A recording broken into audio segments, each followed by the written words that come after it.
नमस्कार, मैं आपके साथ विभा उपाध्याय और आप देख रहे हैं न्यूज़ 18 बिहार झारखंड का डिजिटल प्लेटफॉर्म। रूस, भारत और पाकिस्तान के बीच इंजन डिप्लोमेसी, ये एक बड़ा सवाल इस वक्त दुनिया के सामने है। रूस, भारत और पाकिस्तान के बीच अब इंजन डिप्लोमेसी चर्चा का विषय बन गई है। रूस ने पाकिस्तान को JF-17 फाइटर जेट के लिए RD-93 इंजन की सप्लाई की खबरों पर सफाई दी है और कहा कि ये सौदा पूरी तरह व्यावसायिक है, जिसमें किसी तरह का कोई टेक्नोलॉजी ट्रांसफर यानी कि TOT शामिल नहीं है। मॉस्को ने दिल्ली को भरोसा इस बात का दिलाया कि पाकिस्तान को दिया गया RD-93 इंजन सिर्फ एक व्यापारिक सौदा है, जबकि भारत को रूस पहले ही कई बेहतर RD-33 इंजन का लाइसेंस दे चुका है, वो भी टेक्नोलॉजी ट्रांसफर TOT के साथ। मॉस्को स्थित प्रिमाकोव इंस्टीट्यूट के वरिष्ठ रक्षा विशेषज्ञ त्योत्र तोपिचकानोव ने कहा कि अगर रूस ने वास्तव में JF-17 के लिए इंजन उपलब्ध कराए हैं तो इसका फायदा उल्टा भारत को ही होने वाला है। उन्होंने दो प्रमुख तर्क भी इसके लिए दिए। पहला ये दर्शाता है कि चीन और पाकिस्तान अभी तक रूसी इंजन को लेकर बदलने की कामयाबी जो है उन्हें अभी तक नहीं मिल पाई है। दूसरा, भारत को JF-17 का ऑपरेशनल डेटा पहले से पता है, क्योंकि मई 2025 के ऑपरेशनल सिंदूर के दौरान उसने इन विमानों के प्रदर्शन को नजदीक से देखा था। यानी JF-17 भारत के लिए अब जाना पहचाना दुश्मन बन चुका है। रूस चीन पाकिस्तान के बीच ये इंजन सौदा नया भी नहीं है। 2000 के दशक की शुरुआत के साथ रूस त्रिपक्षीय समझौते के तहत चीन को RD-93 इंजन सप्लाई कर रहा है, जिसे बाद में पाकिस्तान के JF-17 थंडर में लगाया गया।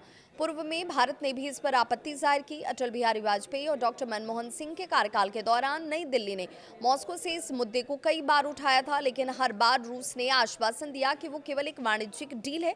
भारत की रक्षा, सुरक्षा या तकनीकी हित इससे प्रभावित नहीं होंगे और उसकी तकनीक भारत के लिए कोई रहस्य नहीं होगी। मीडिया रिपोर्ट्स में ये भी कहा गया कि भारत में राजनीतिक बवाल मच गया है। कांग्रेस ने शनिवार यानी कि 4 अक्टूबर को केंद्र सरकार पर इसे लेकर निशाना साधा और कहा कि ये मोदी सरकार की कूटनीतिक विफलता है। हमारा भरोसेमंद मित्र रूस अब पाकिस्तान को सैन्य सहयोग दे रहा है। कांग्रेस महासचिव जयराम रमेश ने यह भी कहा कि भारत को बताना चाहिए कि मॉस्को पाकिस्तान को JF-17 के लिए उन्नत RD-93 MA इंजन क्यों दे रहा है। वहीं भाजपा ने पलटवार करते हुए इसी पूरी खबर को गैर जिम्मेदाराना सूचना युद्ध बताया। पार्टी ने कहा कि कांग्रेस भारत की बजाय दुश्मन का नैरेटिव चला रही है। विशेषज्ञ इस बात को मानते हैं कि विवाद भले ही राजनीतिक दिखे, पर रणनीतिक रूप से भारत के लिए स्थिति खतरे से ज्यादा जानकारी का अवसर है, क्योंकि JF-17 में इस्तेमाल हो रहा इंजन वही है जिसकी तकनीक भारत पहले से जानता है और समझता है।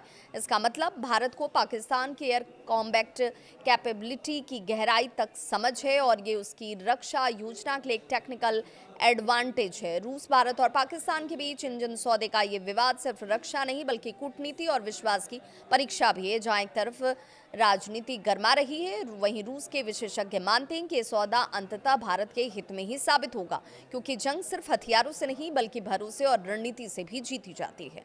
इस खबर पर आप अपनी राय जरूर साझा करें।